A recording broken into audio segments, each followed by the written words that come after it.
10월 3일 월요일 말씀의 실제입니다. 예수님은 모든 사람을 위해 심판받으셨습니다. 그러므로 이제 그리스도 예수 안에 있는 자에게는 결코 정죄함이 없나니. 오늘의 본문 구절에서 정죄함이라 번역된 단어는 심판을 의미하기도 합니다. 어떤 사람들은 그렇게 생각하지 않지만 심판은 하나님의 계획 중 일부입니다. 성경은 인간에 대한 두 가지 주요 심판을 분명히 밝히고 있습니다. 첫 번째는 주 예수님께서 십자가에서 인류의 죄를 위해 심판을 받으심으로 이루어졌습니다. 두 번째 심판은 심판의 날에 백보자 앞에서 이루어질 것입니다. 대부분은 두 번째 심판에 대해 더 잘 알고 있습니다. 로마서 8장 1절에 따르면 우리는 두 번째 심판을 받을 필요가 없습니다. 우리는 예수님께서 갈보리 십자가에서 그를 위해 심판을 받으셨다는 진리를 받아들이므로 하나님의 의를 받을 수 있습니다. 예수님은 우리 죄를 위한 희생 제물이 되셨고 자신의 죽음으로 모든 값을 지불하셨습니다. 로마서 3장 24절에서 26절은 우리가 그리스도 예수 안에 있는 대속을 통하여 하나님의 은혜로 값없이 의롭다 하심을 얻었다고 말합니다. 이 예수를 하나님이 그의 피로써 믿음으로 말미암는 화목제물로 세우셨으니 이는 하나님께서 길이 참으시는 중에 전에 지은 죄를 간과하심으로 자기의 의로우심을 나타내려 하심이니 곧 이때에 자기의 의로우심을 나타내사 자기도 의로우시며 또한 예수 믿는 자를 의롭다 하려 하심이라. 하나님을 송축합니다. 예수님이 무덤에 계시지 않는다는 사실에 하나님께 감사드립니다. 예수님은 사흘 만에 부활하셨습니다.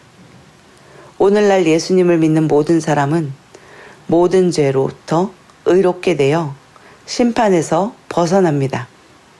할렐루야. 예수님이 우리를 위해 이루신 것은 죄를 제거하심 그 이상입니다. 그분은 우리를 새 생명으로 인도하셨습니다. 우리는 이제 새로운 본성을 갖게 되었습니다. 할렐루야. 이것이 복음입니다. 한 사람의 범죄로 말미암아 사망이 그 한 사람을 통하여 왕노릇하였은즉 더욱 은혜와 의의 선물을 넘치게 받는 자들은 한 분 예수 그리스도를 통하여 생명 안에서 왕노릇 하리로다. 이제 모든 사람은 은혜를 받기 위해 보좌 앞에 담대히 나아갈 수 있습니다. 하지만 머지 않은 날에 그 은혜의 보좌가 그리스도 예수 안에 있는 구원을 거절한 사람들의 심판의 보좌가 될 것입니다. 이것이 바로 하나님께서 우리를 보내셔서 세상 사람들의 구원을 위한 모든 값이 이미 지불되었음을 알리도록 하신 이유입니다.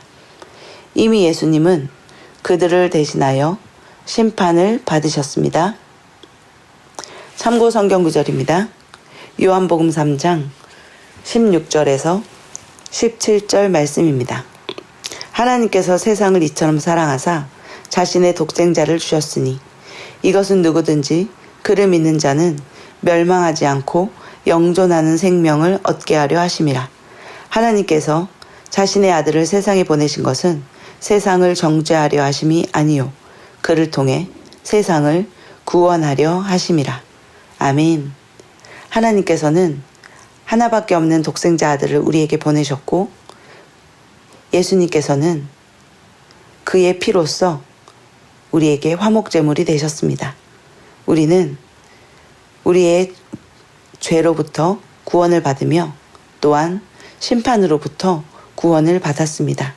이것이 바로 예수 그리스도 안에서 하나님께서 우리를 위하여 이루신 복음입니다. 우리는 새로운 본성을 갖게 되었고 우리는 이제 하나님의 자녀로서 하나님의 보좌 앞에서 살게 되었습니다. 예수님은 모든 사람들을 위해 심판을 받으셨으며 죄가 되셨으며 의롭게 되셨습니다. 함께 기도하겠습니다. 의로우신 아버지, 예수님이 세상 죄를 위한 희생제물이 되시고 그분의 죽으심으로 모든 값을 온전히 지불하셨음을 아는 것이 얼마나 큰 기쁨인지요. 나는 예수님이 나를 위해 십자가에서 심판을 받으셨다는 진리를 받아들이고 하나님의 의를 받았습니다. 나는 이 세상에 있는 멸망과 심판으로부터 완전히 옮겨졌습니다. 나는 하나님의 사랑의 아들의 왕국에 속하고 그 안에 살고 있기 때문입니다. 아멘.